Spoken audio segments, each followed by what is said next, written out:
A couple of weeks ago, Risk Bytes explored some of the dangers associated with that icon of 21st century living, the cell phone. Can these ubiquitous devices be bad for your health? The good news is that according to experts, the outlook is pretty good if you're worried about your phone causing cancer. The bad news, though, is that they're potentially dangerous if used inappropriately while driving. The problem is distraction. Distracted driving occurs when something pulls the driver's attention away from what they are presumably supposed to be doing. It may be a conversation with a passenger, or ogling some passerby, or fiddling with your cell phone.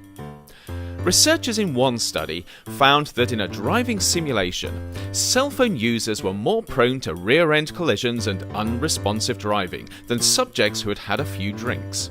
Of course, driving in a simulation isn't the same as driving on a real road, and you can always put your cell phone down, whereas you can't sober yourself up on demand.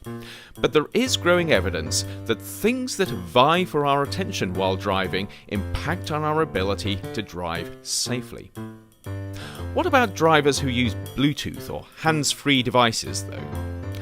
Several simulator studies have reported that drivers using hands-free devices are no better off than those with their phone held to their ear. In fact, the hands-free crowd often seem to drive faster in simulators and show slower reaction times. Researchers think that using cell phones hands-free makes drivers believe they're less distracted than they actually are.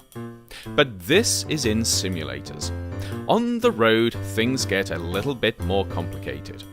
Research on drivers in real cars driving on real roads suggests that the additional risk associated with talking on a cell phone, whether handheld or hands-free, is quite low. On the other hand, texting, or anything that takes your eyes off the road for around 2 seconds or more, has a dramatic impact on additional risk. One study on drivers on real roads found texting while driving increased the risk of a serious incident by over 20 times.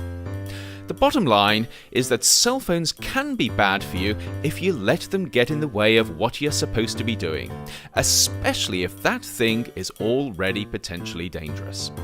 So please keep your eyes and attention on the road, not your phone, and stay safe.